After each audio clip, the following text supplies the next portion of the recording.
말씀을 함께 보겠습니다. 시편 119편 97절에서 104절입니다. 내가 주의 법을 어찌 그리 사랑하는지요.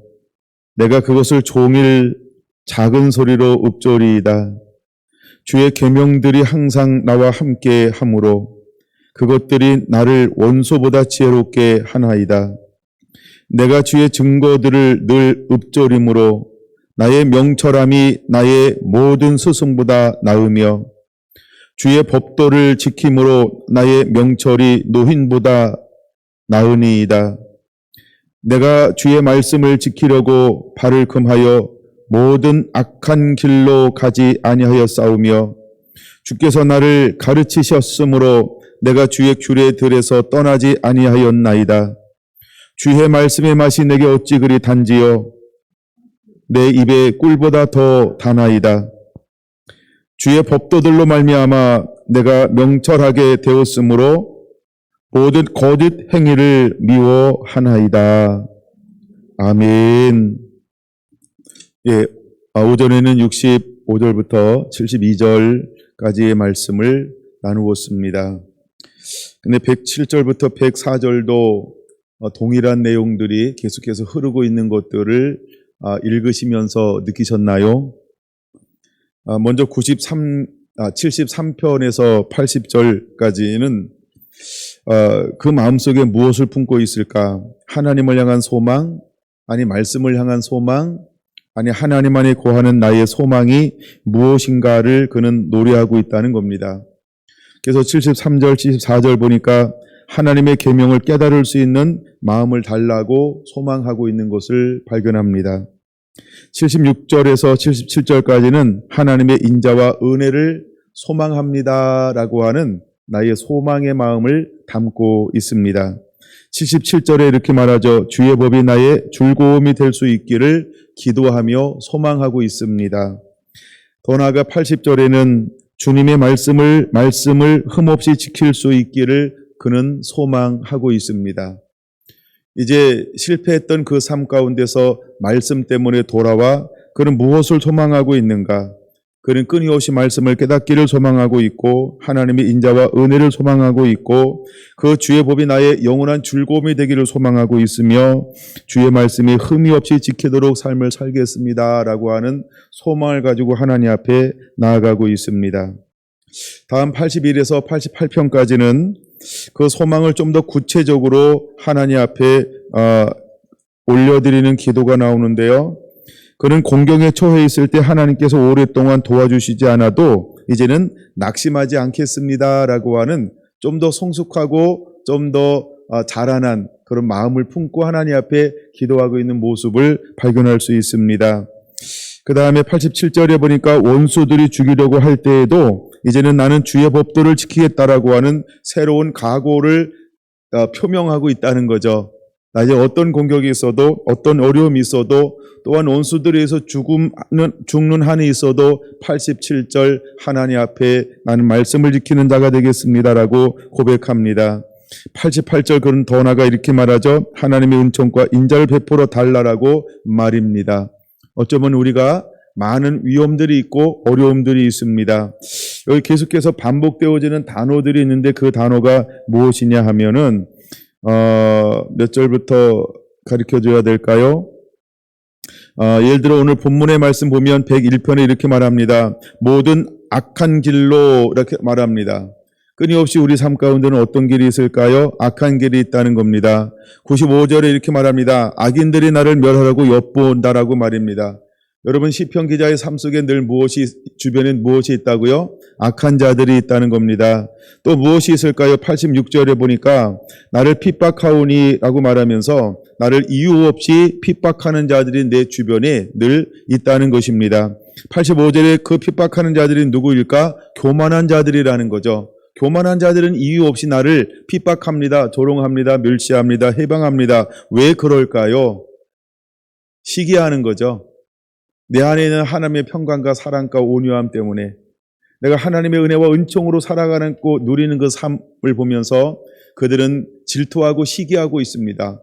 그래서 그는 그들의 가지고 있는 거짓 술수로 인하여 우리에게 다가와서 속이고 악한 길로 인도하고 자기들처럼 그렇게 살기를 우리를 조종하려고 합니다. 그러나 이 시편 기자는 끊임없이 무엇 때문에? 하나님의 말씀 때문에 주께로 돌아오고 말씀 위에 서고 구별된 삶을 끊임없이 살아가고 있는 모습이 시편 119편 전체에 깔려 있는 것을 계속해서 말씀을 읽고 또 읽으면서 찾아봐야 할 것입니다. 거꾸로 올라오고 있죠. 더 나아가 오늘 계속해서 75절에 이렇게 말하죠. 나를 괴롭게 하심은 무엇 때문입니까? 라고 할 때 그를 계속해서 괴롭게 하는 사람들이 있어요. 69절 교만한 자들이 있다고 말씀을 드렸어요. 61절에 악인들이 있다라고 말씀을 드렸어요. 51절에도 교만한 자들이 나를 심히 조롱한다라고 말씀드렸어요. 53절에 그래서 악한 자들로 말미암아 내가 맹렬히 분노의 사자피가 되었어요. 그들을 바라볼 때 내가 분노할 수밖에 없는 것. 끊임없이 시편에는 매 이 한 년마다 주변에 어떤 사람들이 있는 걸 발견할 수 있냐면 교만한 자가 있어요. 악한 자가 있어요. 말씀을 떠난 자가 있어요. 타락한 자가 있어요. 타협하는 자가 있어요. 미혹하고 유혹하는 자가 있어요. 근데 그 속에서 말씀 무엇으로 인하여 회복하고 있냐면 말씀을 붙잡고 있어요. 그래서 그 말씀을 기쁨으로 즐거움으로 자원함으로 그 말씀 속에 거하는 것이 나의 힘이라고 말하고 있어요. 내가 혼자 할 수 없으니까 그는 이렇게 하나님께 호소합니다. 주님 가르쳐주세요. 가르쳐주세요. 가르쳐주세요. 내가 열심으로 전심으로 배우고 배워서 말씀 안에 거하는 자가 될게요. 라고 하나님의 그 마음의 작은 소망을 끊임없이 올려드리는 시편 기자의 모습을 발견할 수 있는 것입니다. 더 나아가 좀 더 앞쪽으로 나간다라고 하면 110절에 이렇게 말하죠. 악인들이 나를 해하려고 올무를 놓았습니다. 라고 말입니다. 113절에 두 마음을 품은 자들을 미워한다. 115절에 행악자들이 이 주변에 있기 때문에 나를 떠날지하다라고 말합니다. 그 다음에 119절은 모든 악인들을 찍기같이 하나님께서 버린다라고 하는 것은 하여간 늘 주변에 어떤 사람들이 있는 것인지를 시편 기자를 통해서 끊임없이 우리에게 보여주는 거예요.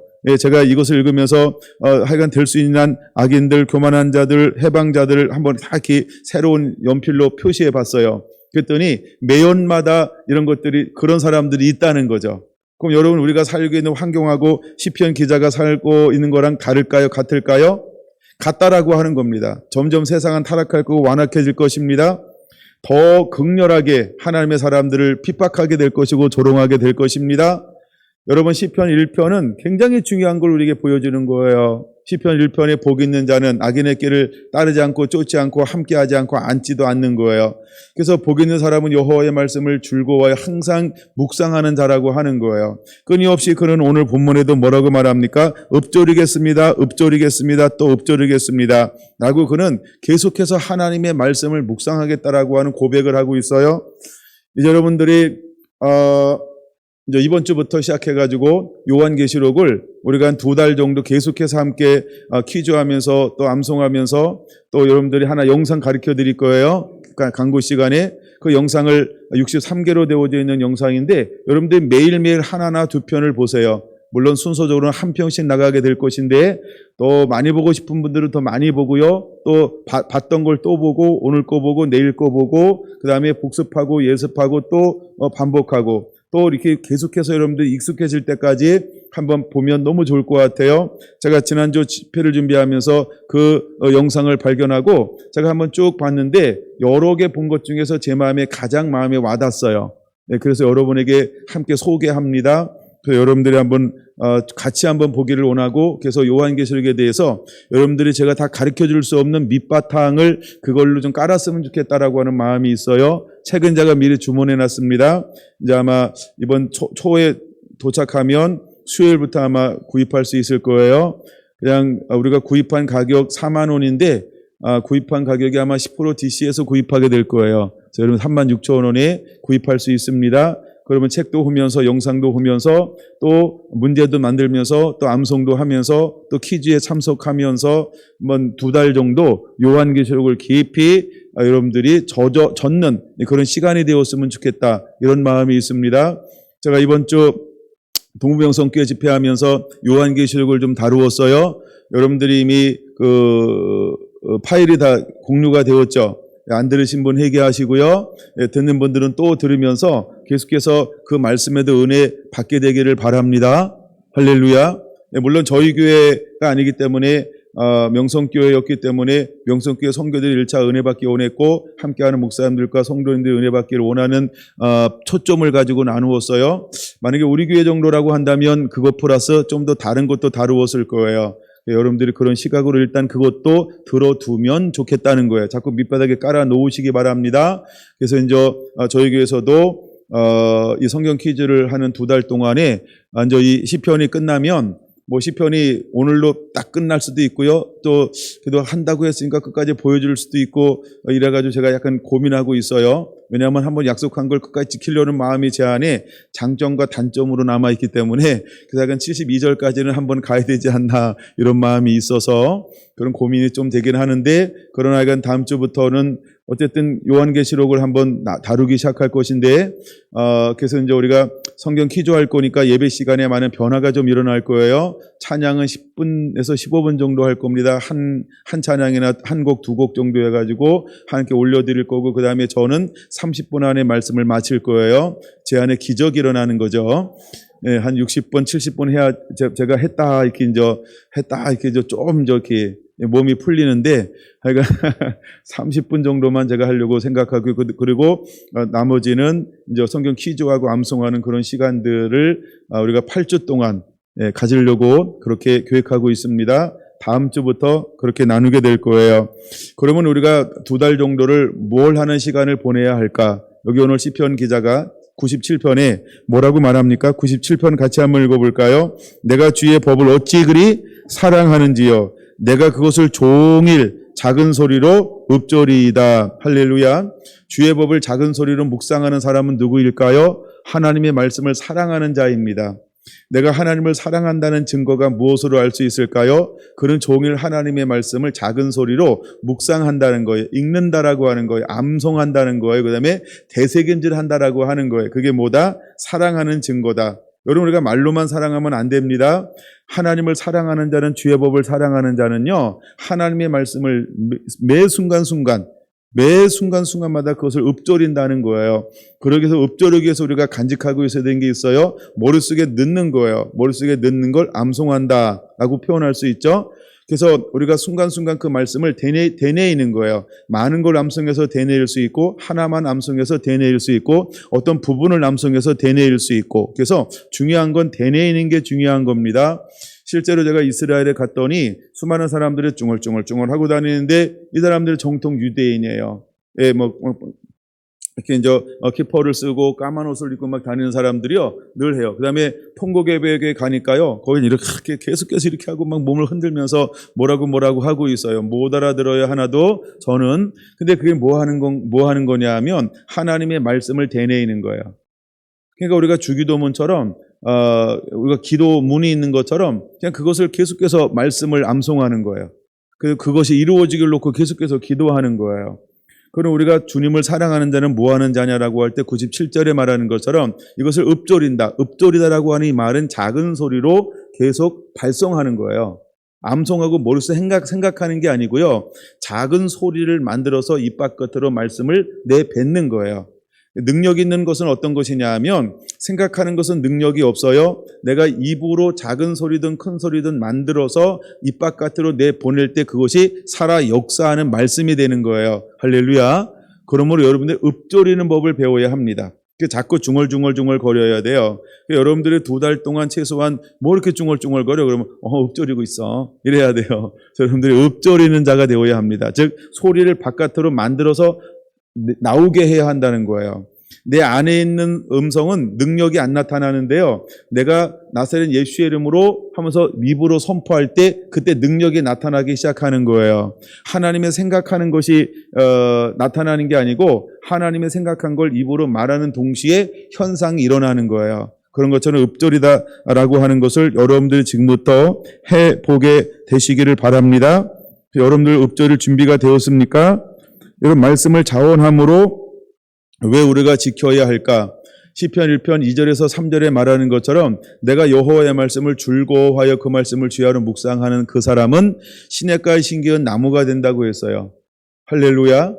하나님은 이미 복을 시편 1편에서부터 시작하고 있는 거예요. 근데 말씀을 읊조리는 자에게 하나님께서 놀라운 은혜를 부어줄 것인데 그 복들이 어떤 복일까요? 그 사람은요, 물가에 심겨진 나무가 된다고 했어요. 철을 따라 열매를 맺게 될 거예요. 잎사귀가 마르지 아니함 같이 될 거예요. 그가 하는 모든 행사가 형통할 거예요.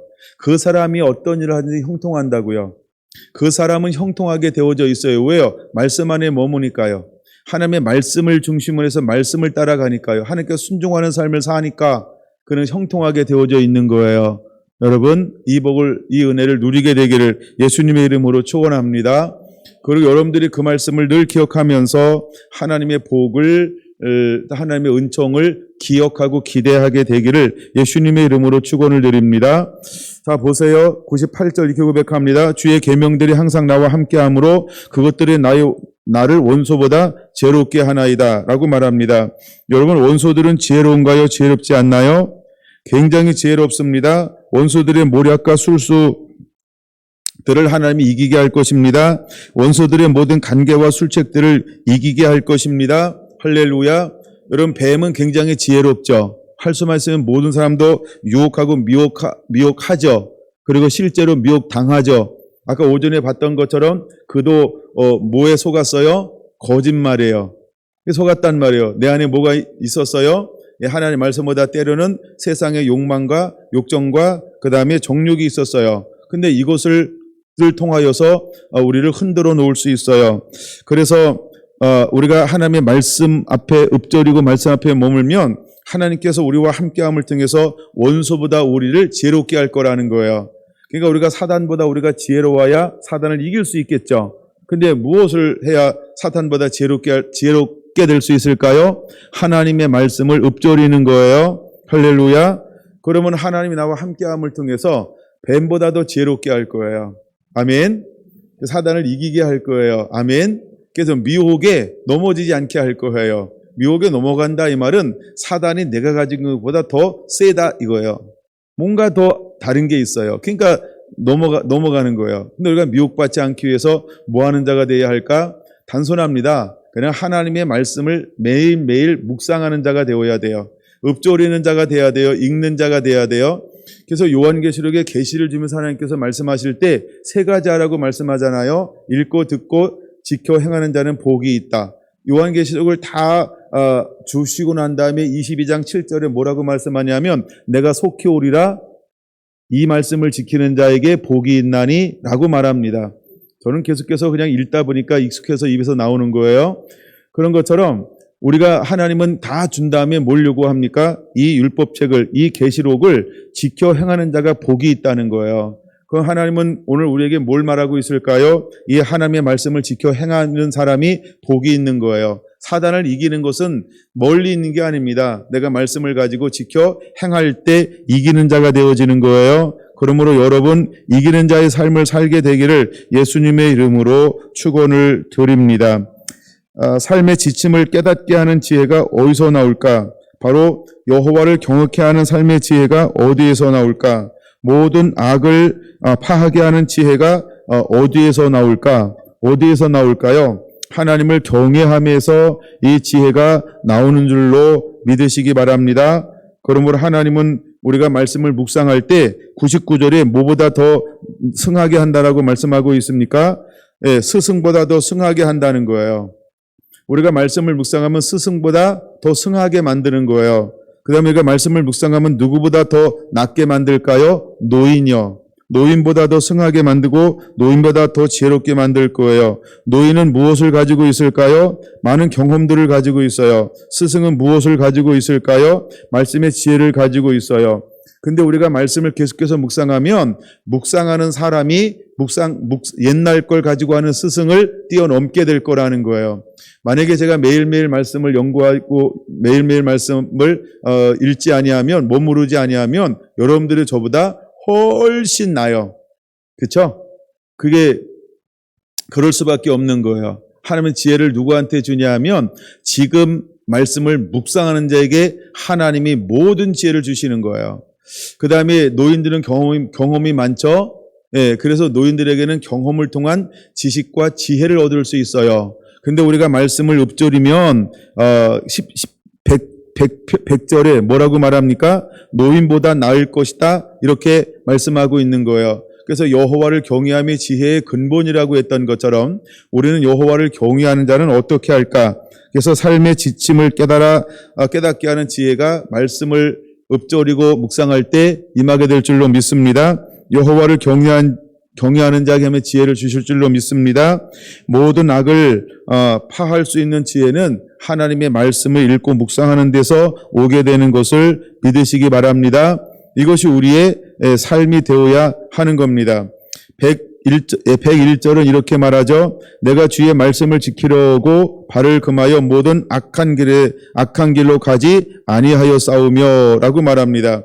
그는 이미 전에 모았던 경험이 있어요. 실패했던 경험, 또한 꾀임에 빠졌던 경험, 그 다음에 속았던 경험, 그래서 하나님이 원치 않는 길로 갔던 경험이 있어요.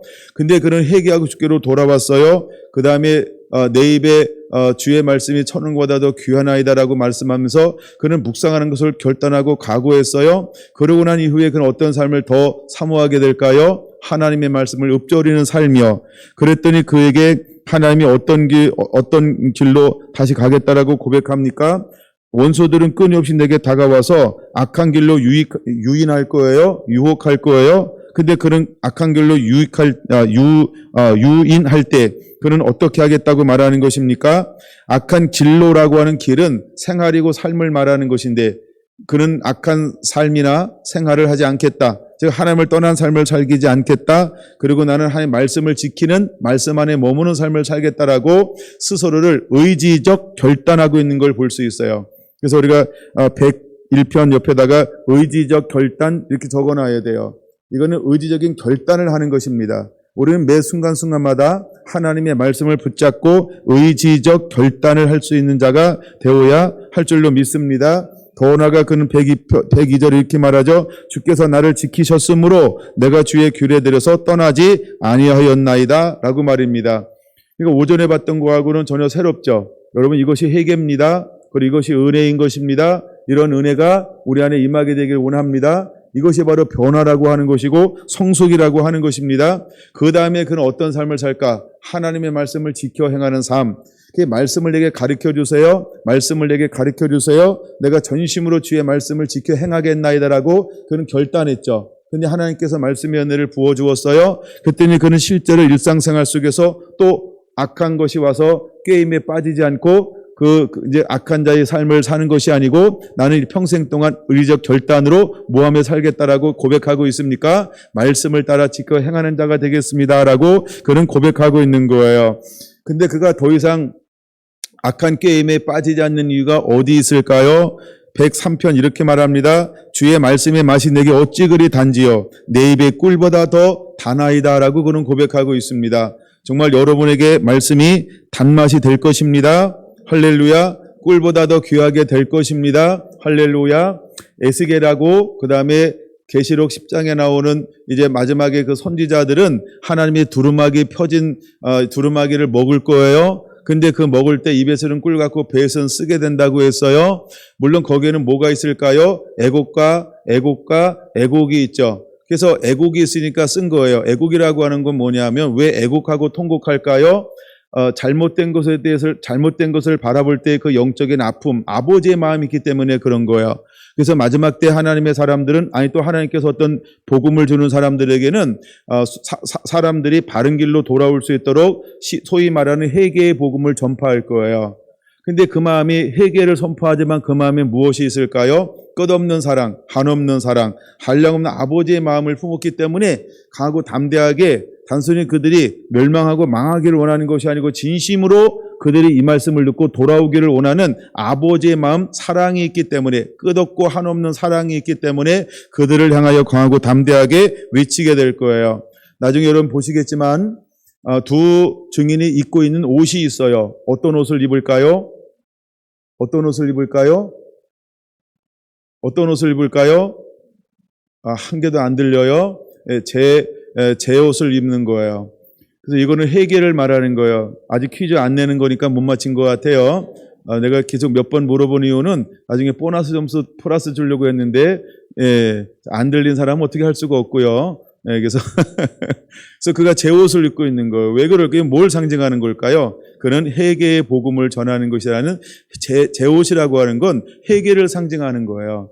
그래서 그는 회개의 복음을 전하게 할 것이다. 회개라고 하는 게 뭘까요? 하나님 말씀에서 빗나가는 것인데 이제는 말씀으로 돌아와야 한다라고 하는 회개의 복음을 전하게 될 것이다. 그러면 회개의 복음은 누가 전하게 하는 걸까요? 사랑하는 사람만이 회개의 복음을 전하는 통로로 쓰는 거예요. 그래서 그는 두 마음을 품지 않고 하나님을 사랑하는 마음을 품었어요. 이미 그는 하나님의 말씀을 가지고 지켜 살고 있는 사람이에요. 그래서 하나님의 말씀을 가지고 살고 있기 때문에 그는 회개의 복음을 전할 수 있는 하나님 무엇을 공적으로 허용하는 걸까요? 예, 그 사역을 공적으로 허용하는 거예요. 왜? 말씀을 지켜 행하고 있잖아요. 그러니까 너는 이미 칭찬받는 자다. 그러므로 내가 너를 통하여서 회개의 복음을 전한 자로 사용하겠노라 하면서 그를 하나님이 세우시는 거예요. 여러분, 우리가 먼저 하나님의 말씀으로 살고 있고 살아내고 또 살 수 있는 자가 되어야 할 줄로 믿습니다. 할렐루야. 여러분, 하나님의 말씀을 자원함으로 지키는 것은 굉장한 복입니다. 저는 말씀을 읽다가 요한복음 8장의 말씀을 늘 좋아했어요. 같이 한번 찾아봐 주시겠습니까? 요한복음 8장 29절입니다. 저는 이 말씀이 읽는데 제 마음속에 그냥 레마로 다가왔어요. 그리고 너무 이 말씀이 멋있는 거예요. 그리고 제가 기도하기 시작했어요. 주님이 사셨던 것처럼 나도 이렇게 살고 싶습니다. 주님, 내게도 이런 은혜를 부어주세요. 라고 말입니다. 한번 요한복음 8장 29절 찾으신 분은 같이 읽어볼까요? 시작. 나를 보내신 이가 나와 함께 하시도다. 나는 항상 그가 기뻐하시는 일을 행함으로 나를 혼자 두지 아니하셨나이다. 할렐루야. 내가 하나님이 기뻐하는 것을 행하였더니 하나님이 나를 혼자 두지 아니했다는 거예요.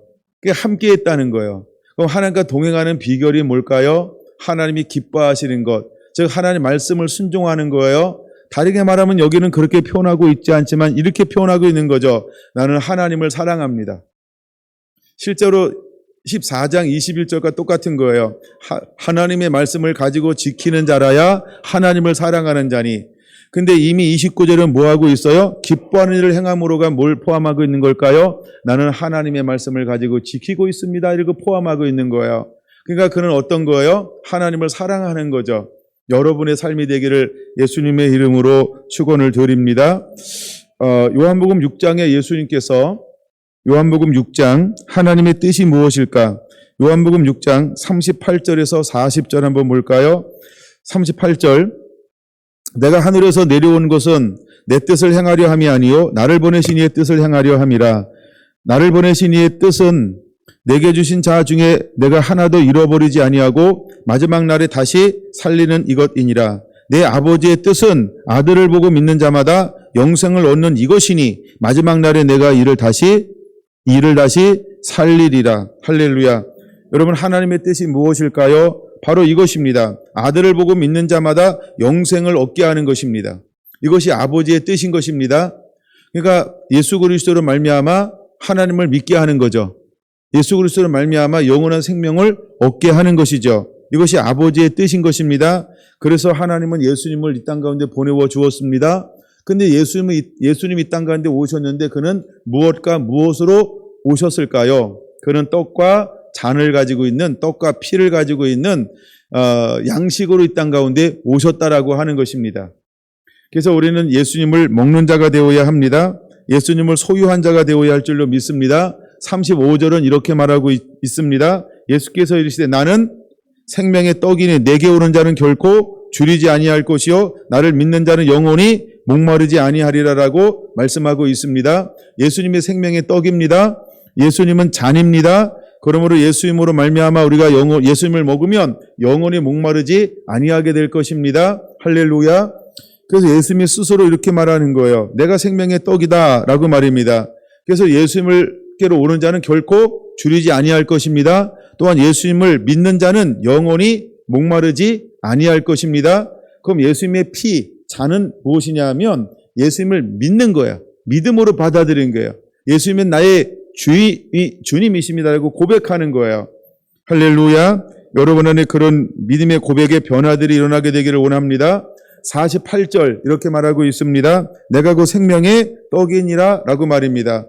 예수님이 친히 말씀하는 거예요. 생명의 떡이 누굴까요? 진리이신 예수님이 생명의 떡입니다. 49절 너희 조상들은 광야에서 만나를 먹었어도 죽었거니와 이는 하늘에서 내려온 떡이니 사람으로 하여금 먹고 죽지 아니하게 하는 것이니라 라고 말입니다.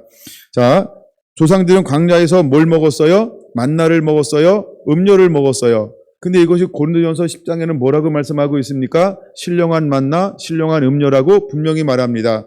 근데 모형을 먹었어요? 그들은 뭘 먹었다고요? 모형을 먹었어요. 근데 그들이 광야에서 살 때에는 죽었어요? 안 죽었어요? 안 죽었어요. 그렇죠?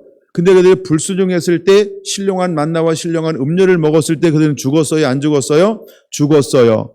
근데 이제는 진리 이 땅 가운데 육신으로 온 인성을 가지고 사역할 때 신성을 가지고 사역하신 예수님을 먹으면 우리는 어떻게 될까요? 죽지 않습니다. 우리 그러므로 예수님을 먹어야 합니다. 예수님이 무엇일까요? 진리의 말씀인 것입니다. 진리의 성령인 것입니다. 그럼 우리는 말씀과 성령으로 충만한 자가 되어야 합니다. 거듭나야 합니다. 새로워져야 합니다. 나는 물로 세례를 주거니와 내 뒤에 오시는 이는 불과 성령으로 너에게 세례를 베풀리라 라고 말씀합니다. 요한복음 1장 29절 39절은 뭐라고 말합니까? 보라 하나님의 어린 양이로다. 세상 죄를 주관하는 하나님의 어린 양이로다 라고 말입니다. 그는 유월절에 제물이 되어 주었어요. 그래서 그는 유월절날 십자가에서 우리 죄를 대신해서 피 흘려 죽으신 거예요. 그는 유월절에 제물이 되어 주었다라고 하는 것입니다. 무엇을 위해서 제물이 되어 주었을까요? 우리에게 그 떡을 주고 그의 잔을 줌으로 말미암아 우리가 영생할 수 있도록 영원히 살 수 있도록 그는 우리에게 전부를 다 내어주셨다라고 말씀하고 있는 것입니다. 그러면 우리는 매일매일 무엇을 먹는 자가 되어야 할까요? 예수님을 먹어야 합니다. 말씀을 먹어야 합니다. 그러므로 여러분들이 2달 동안 요한계시록의 말씀을 읽고 문제내고 암송할 때 이 말씀이 여러분에게 새로운 생명이 되기를 원합니다. 여러분을 더 건강하게 만들게 되기를 원합니다. 성경에 보면 마지막 때 되어져야 할 징조, 마지막 때 되어져야 할 많은 예언의 말씀들이 신구약에 걸쳐서 분포되어져 있습니다.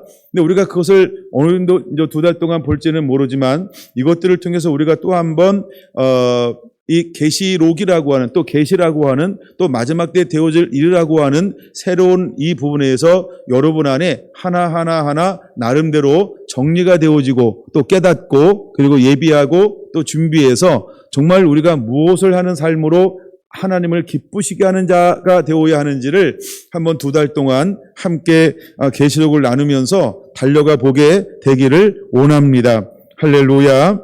51절 이렇게 말합니다. 나는 하늘에서 내려온 살아있는 떡이니 사람이 이 떡을 먹으면 영생하리라.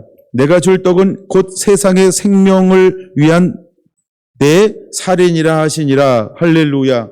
여러분 예수님께서는요 하늘에서 내려온 살아있는 떡이라고 하는 것입니다. 중요한 겁니다. 그냥 떡이 아니고요 살아있는 떡이라는 것입니다. 그럼 우리가 왜 말씀을 매일매일 읊조려야 할까요? 우린 그냥 떡을 먹는 것이 아니고 그냥 떡은 먹고 똥 되는 거예요. 물론 이게 영양분을 흡수해서 건강하게 하겠죠. 그러면 우리가 살아있는 떡을 먹으면 우리가 뭘 유지할까요? 이것은 육을 위해 먹는 것이 아닌 영을 위하여 먹습니다. 근데 영을 위하여 먹었더니 무엇도 산다? 영도 살고 육도 산다라고 하는 것입니다.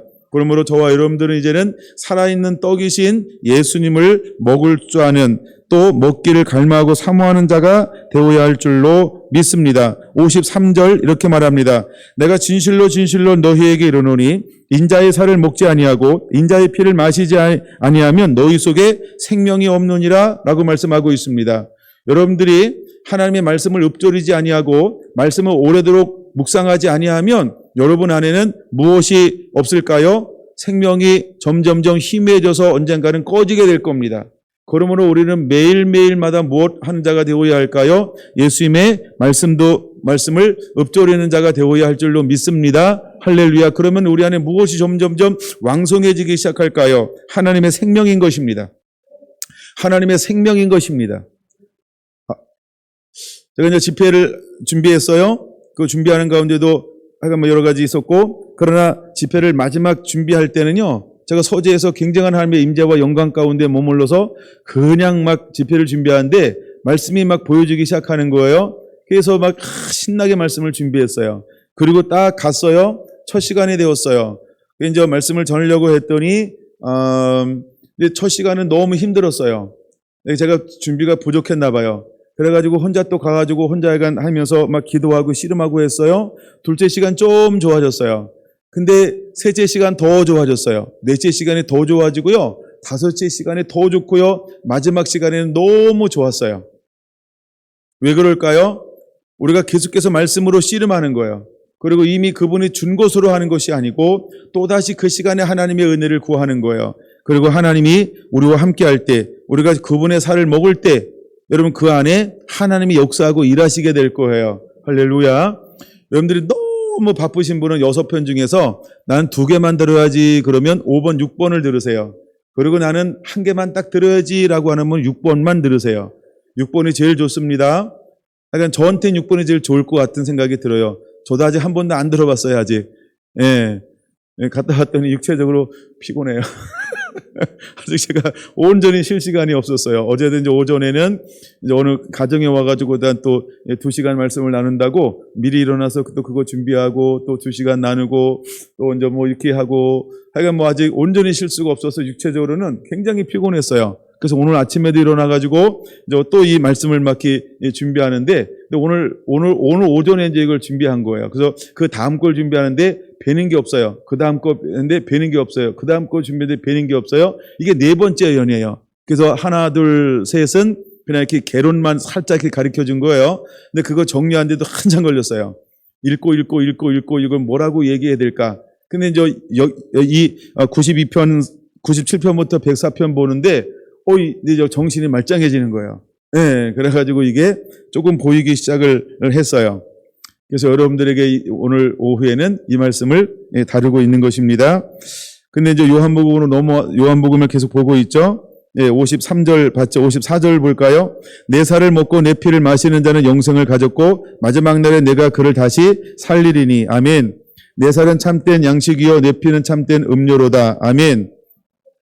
내 살을 먹고 내 피를 마시는 자는 내 안에 거하고 나도 그 안에 거하시나니 살아계신 아버지께서 나를 보내심에 내가 아버지로 말미암아 사는 것 같이 나를 먹는 그 사람도 나로 말미암아 살리라. 58절 같이 읽을까요? 이것은 하늘에서 내려온 떡이니 조상들이 먹고도 죽은 그것과 같지 아니하여 이 떡을 먹는 자는 영원히 살리라. 아멘. 여러분들이 58절에 고린도전서 10장 이렇게 적어 놓으세요. 고린도전서 10장. 그래서 이것과 같지 않으니라고 하는 것이 고린도전서 10장에 기록되어져 있어요. 그것은 출애굽기 광야에서 있었던 이야기를 말합니다. 핵심 내용은 만나와 메추라기를 먹었어요. 그 다음에 생수를 먹었어요. 근데 그것을 먹은 사람은 어떻게 했다? 죽었다라는 거예요. 그러면 만나와 메추라기는 실제인가요? 모형인가요? 모형이라고 말하는 거죠. 모형인데 그 모형이 무엇으로 임한 거예요? 만나와 메추라기와 생수로 임한 거예요. 근데 그것을 먹음에도 불구하고 뭐했다? 불순종함으로 인해서 그들은 다 광야에서 20세 이상 계수받은 사람 다 죽을 수밖에 없었어요. 왜? 그들이 신뢰하지 않았기 때문에. 근데 이제 우리가 예수 그리스도를 영원토록 믿고 신뢰하면 우리는 어떻게 된다? 죽지 않는다라고 하는 거예요. 그러면 우리가 예수님을 소유하고 있으면 죽는다, 죽지 않는다? 죽지 않는다. 그럼 오늘날 저와 여러분들은 무엇을 먹는 자가 되어야 할까요? 예수님을 먹는 자가 되어야 합니다. 예수님을 먹어야 합니다. 예수님이 내 안에 머물러야 합니다. 그러므로 예수님은 내가 무엇할 때 기뻐할까요? 나의 말을 가지고 지켜 행하는 자는 내가 기뻐하노라. 그래서 믿음이 없이 나를 기쁘시게 할 수 없나니 믿음은 무엇으로 만들어질까요? 하나님의 말씀. 그러므로 우리는 하나님의 말씀을 읊조리고 말씀 가운데 거할 때 영원히 살 수 있는 생명 되신 예수 그리스도가 만들어지는 거예요. 할렐루야. 그래서 내 안에 계신 분은 무엇을 먹고 싶어 할까요? 말씀이요. 내 안에 계신 예수님을 금식시키지 않게 되길 원합니다. 예, 가끔 이제 금식시키면요, 그분은 배고프면요, 다시 이렇게 나를 쑥 떠날 수 있어요.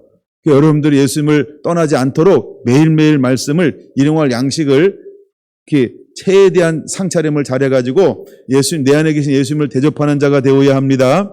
이게 내가 먹는 게 아니고 내 안에 계신 누가 먹는 거예요? 예수님이 드시는 거예요. 우리가 그렇게 생각함으로 하나님의 말씀을 대하시기를 바랍니다. 할렐루야.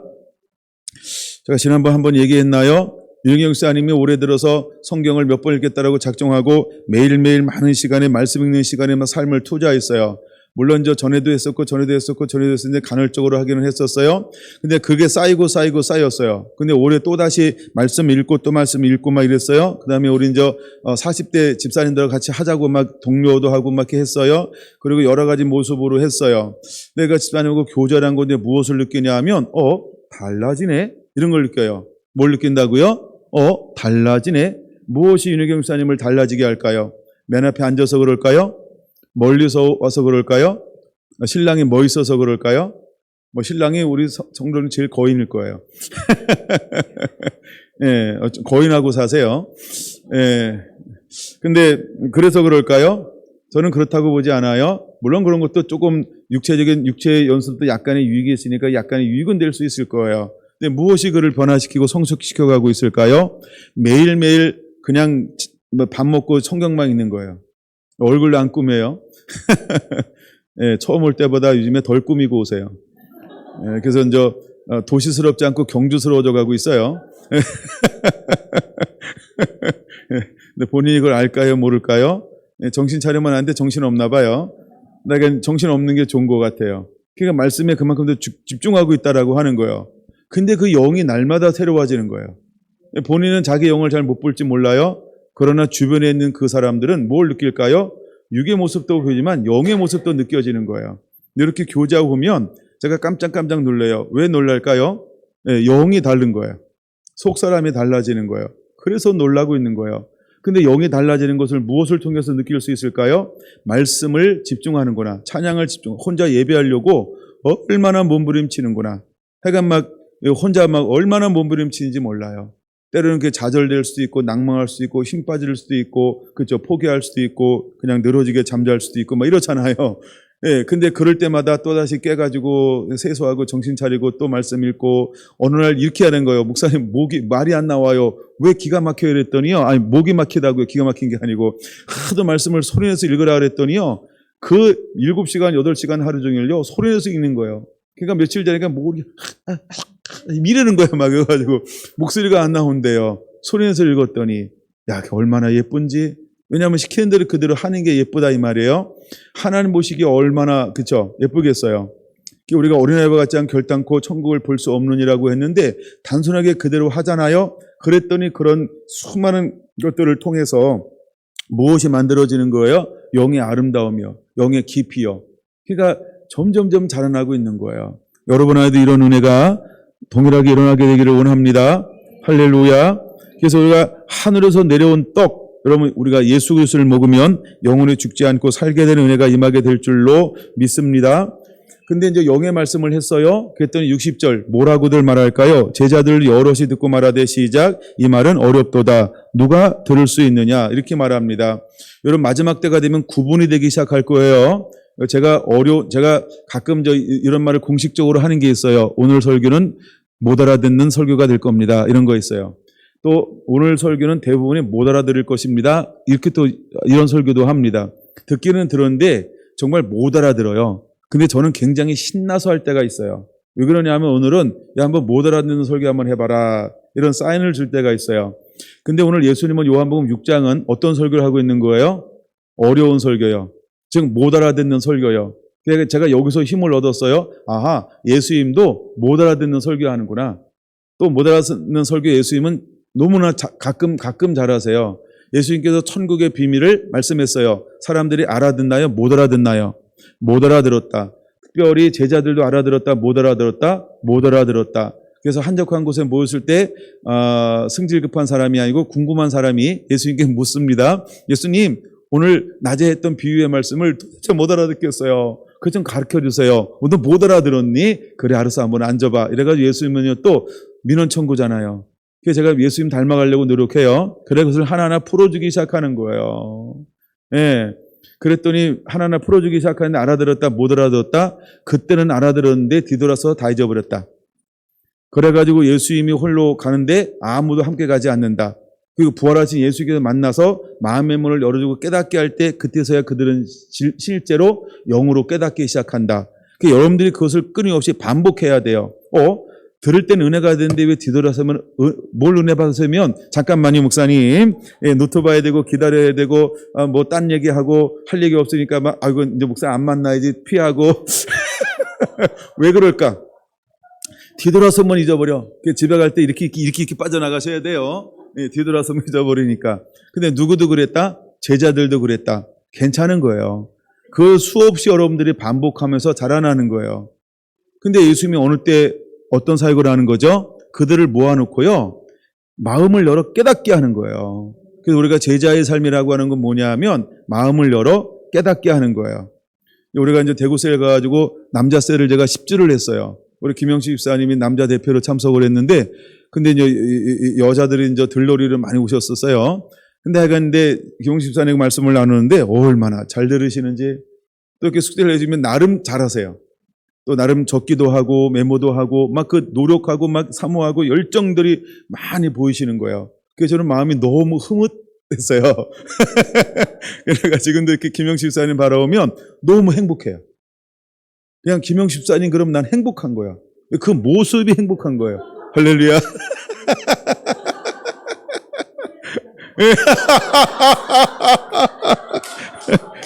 우리 은희 씨안 듣고 참석하세요. 네.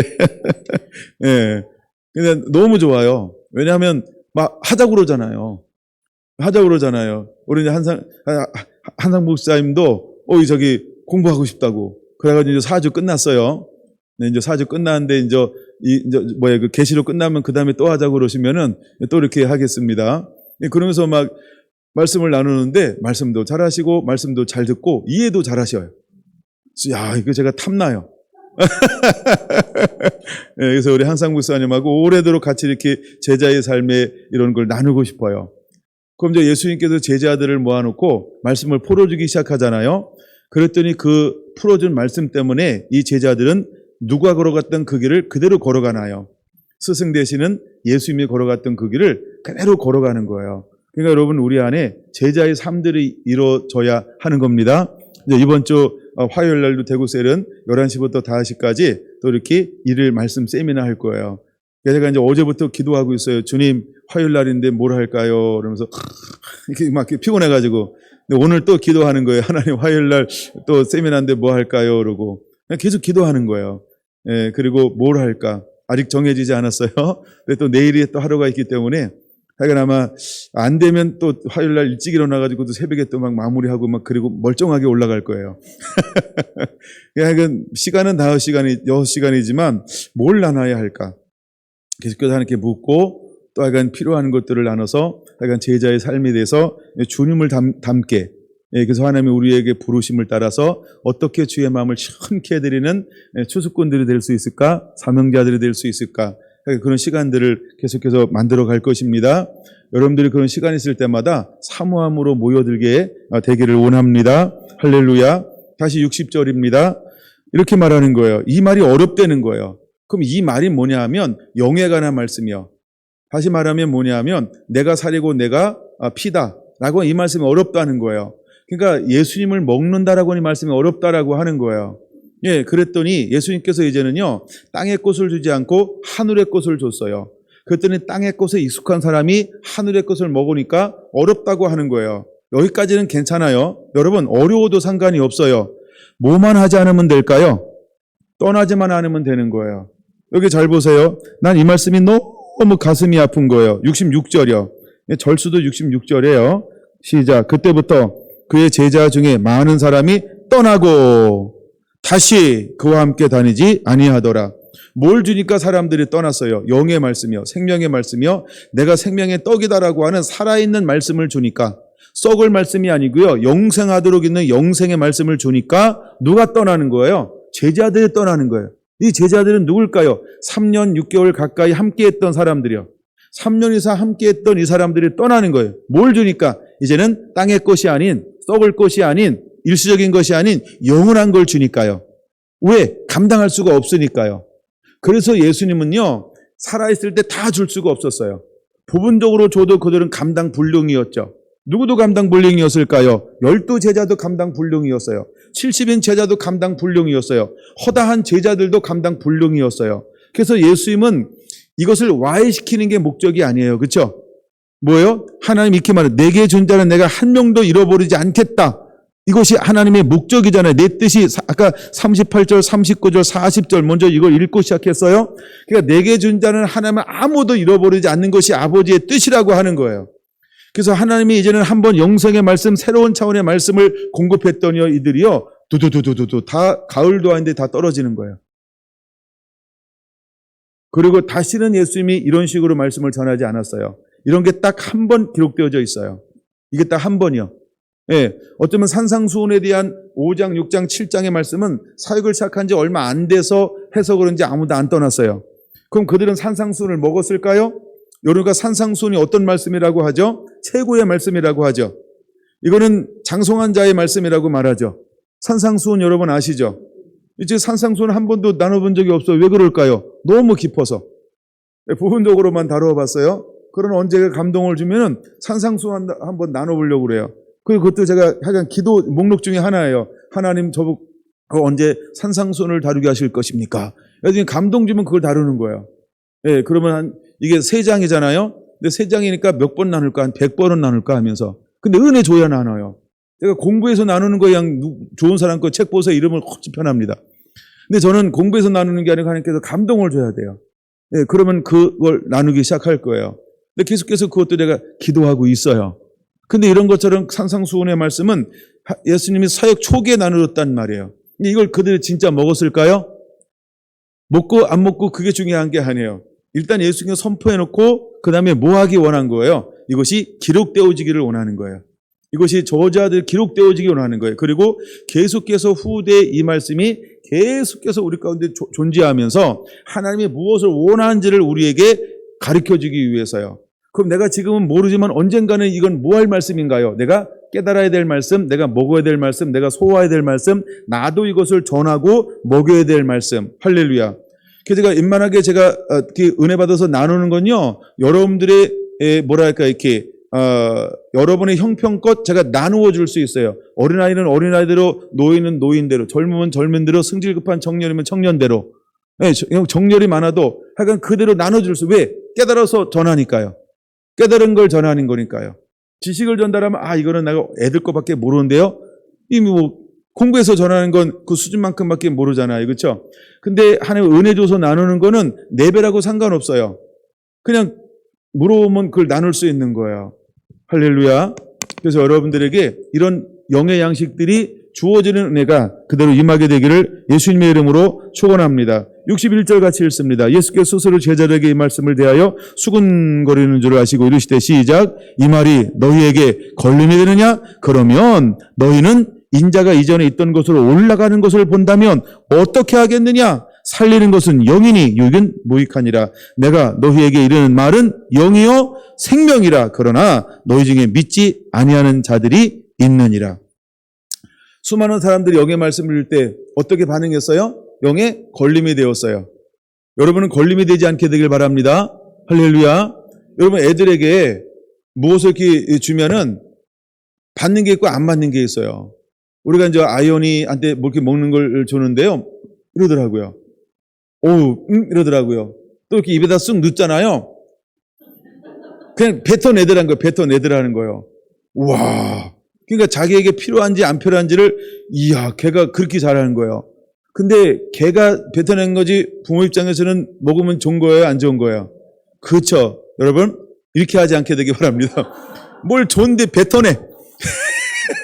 왜 줬을까요? 좋은 거니까요. 좋은 거니까요. 좋은 거니까 준 거예요. 일단 좋은 거는요, 먹어봐. 일단 좋은 거는 넣으셔 보셔야 돼요. 여러분 늘 먹어본 것만 먹어보니까 몸에 병이 나는 거예요. 골고루 먹어야 병이 안 난다고 어른들이 말씀하시지 않았나요? 그죠? 골고루 먹어야 된다고. 저는 어릴 때부터 어른들한테 들은 얘기가 골고루 먹어야 된다고. 편식하지 말라고. 예. 근데 우리는 뭐 하면서 살아요? 편식. 여러분들 편식을 버리고 골고루 한번 드셔보셔야 돼요. 할렐루야. 그러니까 저도 이렇게 1년 동안 이렇게 말씀을 나누면서 어떻게 골고루 나눌까를 사실은 제가 나름대로 기도하고 있는 거예요. 늘 신약만 하는 것도 아니고 구약만 하는 것도 아니고 또 서신서만 하는 것도 아니고 구약에서 어디 할까 신약에서 어디 할까 늘 그 안배를 나름대로 하려고 계속 기도하면서 노력하고 있는 거예요. 어떤 거는 막 이거 막 전하고 이거 조그맣게 이거 했는데 이거 또 한 번 더 중복되는데 하나님 또 딴 거 혹시 줄 거 없나요? 이래가지고 계속해서 이렇게 묵상하다가 감동을 줘야 돼요. 그래야 이제 시리즈를 막 수십 편씩 할 수 있어요. 하여간 이제 그렇게 하는 거예요. 그래서 안배를 하는 거예요. 안배. 그런데 그 안배 속에서 뭘 나누는 거예요? 창세기부터 요한계시록까지 그걸 다 이렇게 집어넣는 거예요. 이것도 조금, 이것도 조금, 이것도 조금 이렇게 다 영양분을 골고루 이렇게 만들어가지고 자 드세요라고 하는 거예요. 여러분들의 말씀을 듣고 은혜 받았어요 할 때는 내가 지금 필요한 것만 먹고 은혜 받았어요. 비타민 C 이러지 말고 비타민 E, 비타민 A 뭐 여러 가지 너무 많잖아요. 그렇죠? 미네랄도 드셔야 됩니다. 제가 이번에 그 숙소에서 자고 일어났더니 여기에 손이 이렇게 가 있더라고. 그랬더니 이승만 목사님이 그러더라고요. 이게 탱탱하지 않아서 그런 거래요. 그래가지고 뭘 먹으라고 그러던데 그걸 뭐라고 그러죠? 콜라겐을 먹어야 된대요. 근데 콜라겐 들어간 건 안 사주더라고요. 둘째 날 아침에 먹긴 했나? 둘째 날 아침에 먹은 게 뭐죠, 그걸? 아니, 그 고기요. 장어. 그래서 장어를 먹게 한번 하긴 했네요.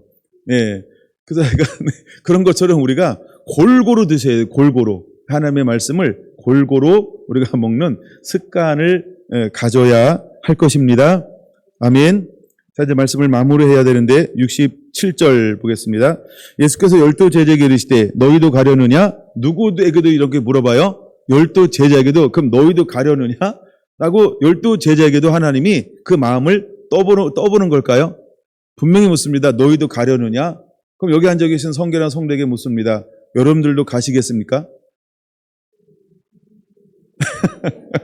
뭐라고 그러긴 하는데 하여간 소리치는 분은 없어서 잘 안 들려요. 자, 분명히 말합니다. 그랬더니 68절 같이 읽습니다. 시작. 시몬 베드로가 대답하되 주여 영생의 말씀이 주께 있사오니 우리가 누구에게로 가오리이까? 그럼 베드로의 초점은 어디에 있다는 거예요? 영생의 말씀이요. 근데 영생의 말씀이 어디에 있다는 거예요? 예수님께 있으니까 우리가 갈 데가 없다는 거예요. 혹시 모르죠? 영생의 말씀이 있으면 갈지. 근데 다행이에요. 그 당시에는 영생의 말씀을 가지신 분이 한 분밖에 없었어요. 예수님. 그럼 예수님 이후에는 영생의 말씀 가진 분들이 몇 분으로 증가됐을까요? 최소 12명. 그렇죠? 그 다음에 계속해서 이제 말씀이 증가되면서 그들은 전부 뭘 소유한 사람들이에요? 전도자는, 증인들은 영생의 말씀이요. 그럼 세례 요한은 뭘 소유했을까요? 영생의 말씀이요. 이걸 하나님의 말씀과 예수 그리스도의 증거 이렇게 표현하는 거예요. 그래서 우리가 영생의 말씀을 소유한 자가 되어야 할 줄로 믿습니다. 69절 우리가 주는 하나님의 거룩한 자이신 줄을 믿고 알았사옵나이다. 예수께서 대답하여 이르시되 내가 너희 12를 택하지 아니하였느냐? 그러나 너희 중에 한 사람은 마귀니라 하시니. 가룟 유다를 말하는 거죠. 여러분 우리가 마지막 때 이렇게 영생의 말씀이 있음에도 불구하고 그걸 알면도 불구하고 가룟 유다처럼 뭐 할 수 있는 사람도 있다? 넘어질 수도 있는 사람이 있다는 거예요. 넘어질 수도 있는 사람이 있다는 거예요. 예수님의 7 집사 중에서 넘어진 사람이 있죠. 다 알죠? 니시라고요. 잘 몰라요? 모르면 성경 찾아보시면 되겠습니다. 그 7 집사 중에서 넘어지는 사람이 있어요. 근데 넘어진 사람도 있지만 주로 이 사람들은 어떻게 살아요? 하나님의 나라와 의를 위해서 살아가는 사람들입니다. 이제 우리가 이렇게 믿음으로 승리하는 자가 되기를 예수님의 이름으로 축원을 드립니다. 다시 이제 시편 119편으로 돌아와서 말씀을 마무리하려고 합니다. 주의 말씀에 마신 내게 어찌 그리 단지요. 103절 내 입에는 꿀보다 더 다나이다. 주의 법도로 말미암아 내가 명철하게 되었으므로 모든 거짓 행위를 미워하나이다. 명철이라고 하는 것은 깨닫고 분별하다. 이렇게 이해하시면 좋을 것 같아요. 그래서 우리가 주님의 법도를 알면 알수록 내가 깨닫고 분별력이 생겨서 모든 거짓 행위를 내가 미워하겠나이다. 그럼 거짓 행위는 뭐예요? 아까 오전에 말씀 나눴던 나를 유혹한 거, 내가 빠졌던 거.